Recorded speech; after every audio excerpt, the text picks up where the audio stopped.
Yeah. Oh, man, so he's only. Oh, no, I thought he was tonight. Yeah. Math's coming, so we'll start. Okay, I'd like to call to order this July 16th, 2025 meeting of the East Hampton Board of Education. If you would please rise and join me in the Pledge of Allegiance. I pledge allegiance to the flag of the United States of America and to the republic for which it stands, one nation, under God, indivisible, with liberty and justice for all.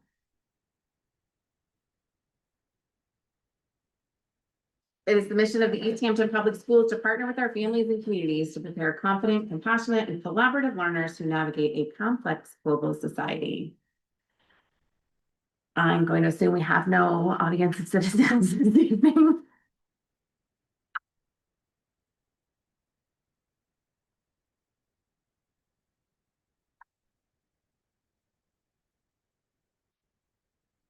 Do we have anybody else really other than? No, just those two. Okay, we are gonna keep on keeping on. Consent agenda.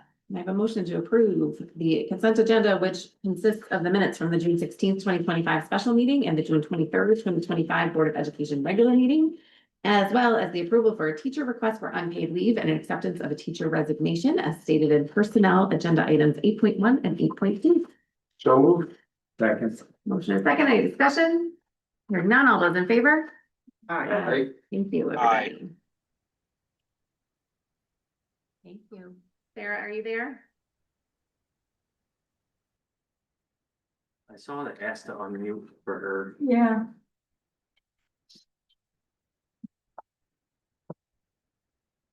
And I asked her name, Sarah's muted. but she has to unmute herself. I asked- Sarah, can you unmute and just give us our vote? All right, she did question whether her service was gonna be good, so I think we're gonna carry on. We've got enough votes before him. Let's keep on moving. Okay, 6.1, discussion and possible action regarding the fiscal year 26 budget. Hallelujah. You wanna chit chat with us? about So anything? what we did with this, be just very brief, is we have actually gone back through where the graphic was that you all received throughout the budget deliberations. This highlights each of the sections. We thought it would be important to share with you what each of those dollar amounts were associated with the reductions. I apologize for the grammar error. I know I can spell STICEND, but the middle school PE health class stipend, or the high school tech ed stipend is supposed to be stipend. But with that, what we wanted to show, I'll give a brief explanation of this. So the categories themselves of each of those sections or tiers that we talked about within the budget flyer, the total of those amounts is at the very top line. Okay, so you can see the blue, the green, or the blue, the pink, the yellow, those are the total amounts. If you were to look at the corresponding on the back side of the graphic, you're gonna see what was the anticipated amounts that each of those were. Keeping in mind that these are all projections and we're trying to do the best we can to zero in on how much they would cost. So on the first set of reductions, we're not gonna discuss what's in the blue because that was all part of your 6.9%. What brought the budget from 6.9 to 5%, which is what failed that referendum. All total of those, we were about $35,646 shy of the dollar amount that we said that we were gonna be, which was $731,875. In the next line of reductions, we were at $821,566, which was about $27,257. We were very, very close on that one, which is great. We had anticipated that it was about $848,000. We ended up pretty close to that, at $821,566. Okay. What I'm asking that the board do this evening is due to this, where we currently are situated. And there have been some dynamics, some movement that has happened within the budget that have happened towards the end of the school year. We had, as you all know, a significant number of turnover within our health insurance based on a savings measure that was put in place by the deductible health plan. We've also had some classified staff changes in the classified staffing line. Without getting into too much detail about this, this had to do with the fact that we had put in figures based on what we projected the outcome of the collective bargaining that happened with the interventionist to occur. And that we ended up, the board did more favorably than we had anticipated that we would. And as a result of that, we had some additional amounts available within there. And then that, there was one piece to this where the IT interns, that's a $12,000 expenditure. We have received, based on the new, obviously tariffs, the costs of Chromebooks. We had an order for really, in essence, 3 grade levels of Chromebooks. That order came in significantly higher than was originally anticipated in the original invoice, so it changed. And so therefore, we are only going to go to 2 years of Chromebooks as opposed to 3 years of Chromebooks. But with that, there was about a $15,000 to $20,000 difference. And that therefore, we were asking that these summer IT interns be able to be restored back into it. So those totals on the very bottom are all because of the 3 things that have been noted on here. We also are going to ask to restore 2 part-time SRBI paras. Those together came out to $20,000, but based on some of the changes with health insurance turnover, classified staffing changes, technology purchases. And I want to add that there has been tremendous progress in our student performance. Mary's about to highlight this from September, October. Our SRBI performance, our performance on Smarter Balance. And as a result of how good we are doing and the progress that we are making for the cost of these positions and the value we are seeing in them, knowing that there was funding that was there. I would hate to see us lose these part-time regular education support paras because we have made such great gains. We had said we were going to do some part-time at the middle school, part-time at the elementary school, for what we have been getting for them. They're a tremendous investment and a great bang for the buck. The last thing I'm going to just note is middle school athletic fees. I'm going to give you a bigger highlight here. This is something I just want you all to understand in the bigger picture. We don't know exactly how much we're gonna get in fees as we increase pay to participate. As we increase our fees for obviously the preschool, we tied right back to preschool staffing salaries. But when it comes to athletics, things can change. So we based our athletic assumptions of fees on the previous year. So I just want to give you a big picture. So this past year at the high school, you had $57,920 in revenues. You're going to end up with $79,000 with these new fees, $79,475 in revenues. At the middle school, you had $17,480 in revenues. We're likely to see upwards of $31,805. But we based it on the current levels of students participating in sports last year. Cost increases may result in some students not participating in it, but I thought that you might want to know how much. So you're going to be getting a little over $110,000 in revenue that's being used to offset the athletics program.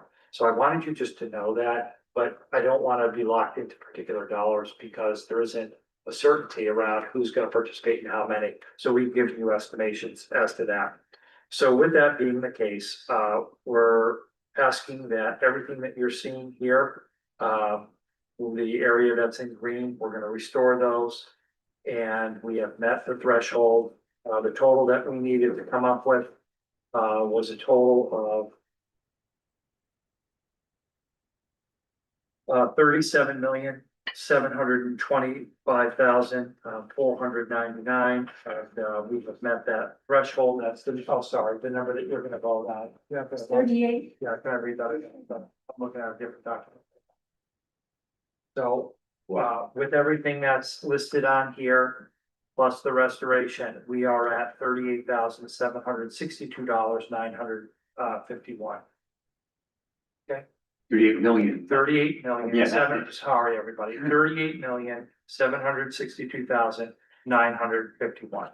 The total that we needed to come up with was 1,580,698. That's what's brought it from a 6.9 to a 2.75. And that is all built within the budget. So everything that you see within the green, Karen and I have already worked, developed the rollover.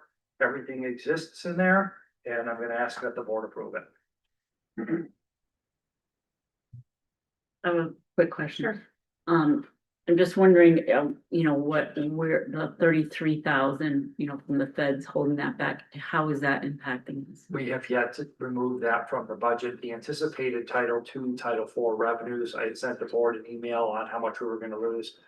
We have not restored that. We have continued, right now, we're hopeful that we're gonna get it. Okay. But that would be an area that if it does not come in, that could potentially lead to some deficit. But I want you all to understand, as you've all learned, perhaps maybe not so much that the community understands all of it.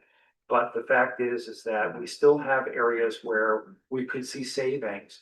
Perhaps in current staff turnover. Right now, we have 165,000 and a turnover factor. Based on the two that you have approved here this evening, the resignation plus the year off. Those are significant dollar amounts, and we haven't even started the school year yet. So I have a feeling we'll be able to figure out this additional 30,000.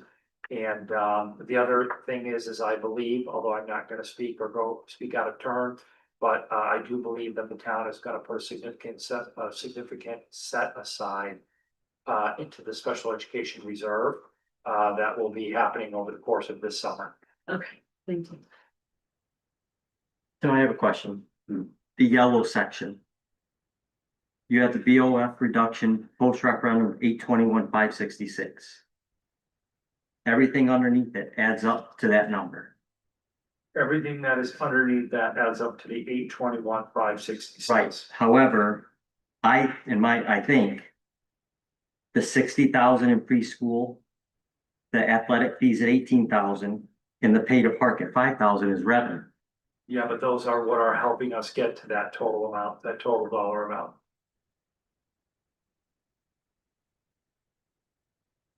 Okay.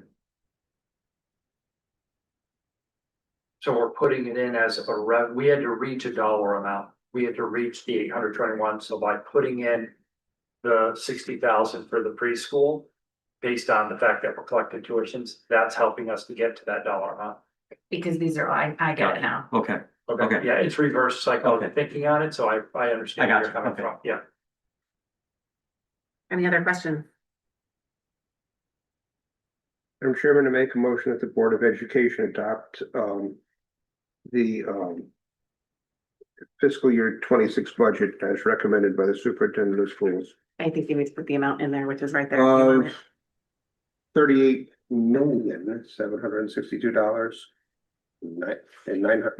$38,762,951. I second. We have a motion and a second. No sense. Any further discussion? Hearing none. All those in favor? Aye. Aye. Aye. Mike and Sarah. Sarah was having some technical difficulties. She let me know, so. She's with us in spirit. All right, congratulations, everybody. That was a long time coming, but Sure was. Let's move let's move Yeah, on. one little commentary, if I may, just for my colleagues here. I don't know how many of us are gonna be back, well, I'll be here for another budget, but this is not gonna go away. Next time will be even tougher. I'll tell you that right now. So be prepared. Ever the optimist, Mr. Barber. Practical realist. Okay, 7.1 new business. We are going to take a look at the use of facilities policy. So we want to get this in place. We're gonna waive the second reading, if it's okay with you guys. Get this in, because people are already starting to want to schedule things. And it has been, we've already kicked it around down in the policy section. We didn't have the numbers, which is in section D. And that's about how that goes. You know, my own comment on that, seeing the numbers for the first time, I think they're a little light, but Can I just say, make a few points too? With it, I'm sorry. I'm sorry, Tim, I didn't. can I make a few points? Sure. Just to highlight, just to show the board, so you have two different things, you have policy rank, or one of the conversations that we had with the subcommittee. Was that instead of putting the fee amounts within the policy, we remove those because that way there with the rank, it can just get updated more regularly. And you're not gonna have to revisit the policy. So on page 2 of that, it says the fee schedule shall be found in the regulation of this policy.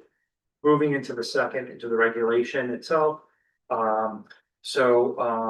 What we have in here is developed really what's really a first attempt at a reg to kind of do something that we haven't really done before with these, the ways that we structured it. I think the biggest thing that you may come into questions with is section C, which is page 2 of the regulation. And that's how the priority use works within it, okay? I want everybody to understand, we don't know how much we're gonna get doing these facility use fees, but we're gonna track it month to month this year.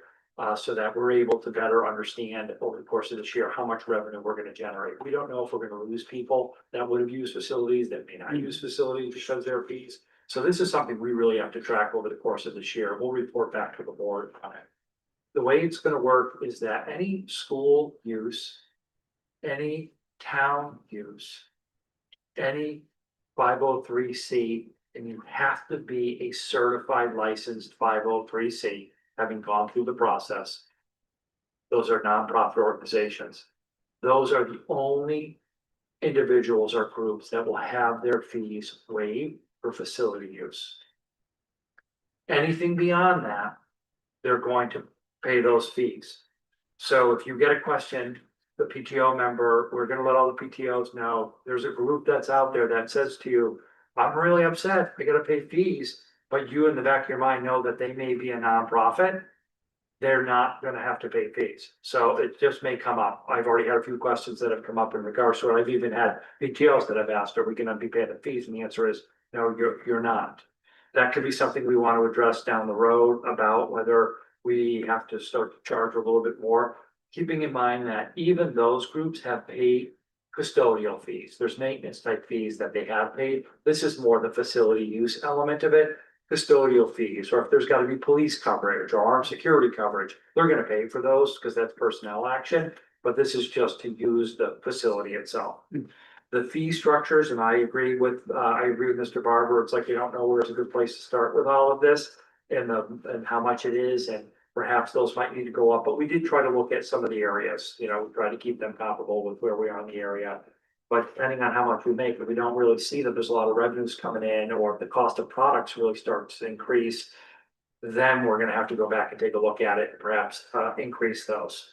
And then the last part that I just wanted to make a quick note of is I'm gonna ask the board to provide some flexibility with this. And this is the one separation from what we have discussed, is that we are now in the middle of July. The registration for fall sports has already been done and parents have already paid registrations. Sports agencies, private ones, so for example, the soccer club, the football club, nobody has reached out to me directly, nobody has talked to me and asked, said we're not. What I'm worried about is that they didn't build the fees within their structures of this year. I would ask that that you provide me the ability to waive the fees for the fall sport that started in the summer, or started in the winter sports, because by that time I can let them all know and they can build it right into their registration process. I'm really concerned because those sport teams are about to start in less than a month from right now. And I just am worried that it could create some angst in this community. You're gonna get the fees eventually. It'll be in for next year, but this will let them get it into their registration processes. Reasonable. Yeah. Did you get comps or anything from neighboring towns? Yeah, we tried to look at what some of the fee structures were for neighboring towns, and they're really all over the place, but we tried to be somewhat level with where people were. Yeah, Okay, yeah, we don't wanna send them to Portland Right. gyms. Right. So, Madam Chairman, I make a motion to accept the recommendation of the superintendent of school and the Board of Education Policy and Curriculum Committee to waive the second reading and approve the policy and regulation 1330 use of facilities. We have a second. Second. Motion and a second. Any further discussion? Hearing none, all those in favor? Aye. Aye. Aye as well. I'm on now. Sorry about that. Thank you, Sarah. Okay, we are on to 6.2. Dr. Van Tassel, anything you would like to talk to us about these, rescinding the non-rules? so I sent the board about a month and a half ago, a calendar of non-renewal, rescinding of non-renewals. I appreciate your flexibility with adopting that because we've been able to call back several educators already before we've lost them. This is your last year. This is the tier, everybody that's in that final, listing, they will not receive callbacks. That's in that calendar document that was sent to you. However, there is one name that's on here that has been moved, and it had to do going back to this where we restored a position, and that's the music position. That was one that was really in the bottom tier that was not gonna get called back. So my recommendation to the board is to, rescind the non-renewals of all of the individuals that are listed. But I'm gonna make a note of this because I don't want this to be misperceived. This budget, albeit we're very happy that and relieved that the budget has passed. We have lost an awful lot in this school district. We have lost a lot of faculty and staff. We have lost faculty and staff members. We have lost multiple stipends, which personnel stipends that offer additional courses. We have lost upwards of 20 sections of courses at the high school. So we have lost a lot in this budget cycle. These individuals that are coming back are built into the budget, so it's not as if we're adding positions that couldn't. We had a number we had to meet. We've met that number, but let's not overlook the fact that even with these recalls, we have lost a tremendous amount of the gross of this budget cycle.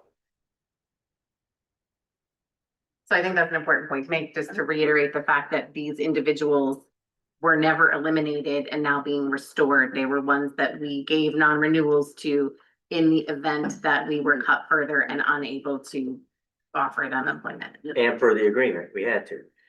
And for the agreement, we had to, correct. Okay. Can I have someone make a motion? I would like to make a motion to approve the rescinding of certain non-renewed contracts as presented by the superintendent of schools for the 2025-26 school year. Motion, do I have a second? Yep, second. Motion is second. Any further discussion? I have something to say. Sure, Mike. Can you guys hear me okay? Yes. I just want to make a point to Dr. Van Tassel, to Dr. Van Tassel's point, and just acknowledge the individuals in town, and they know who they are, specifically in the River East, who are celebrating with wine over these reductions. And just reiterate that point, that should not be a partisan issue. It shouldn't be people shouldn't be taking this personally. I just hope that in the future, to Ken's point, they can look at the facts and look at the situation that we as a board have been dealt and just face reality. So thank you. Thank you for letting me say that, but I'm in support. Thank you. All right, any further? All those in favor? Right. Aye. Bye. Aye. Aye. Thanks, guys. Okay. Personnel actions, I believe we covered those with the consent agenda. We have no audience of citizens, Motion so adjourned. we all set? Motion to adjourn. All those in favor? Bye. Aye. Bye. Thank you. guys. Aye.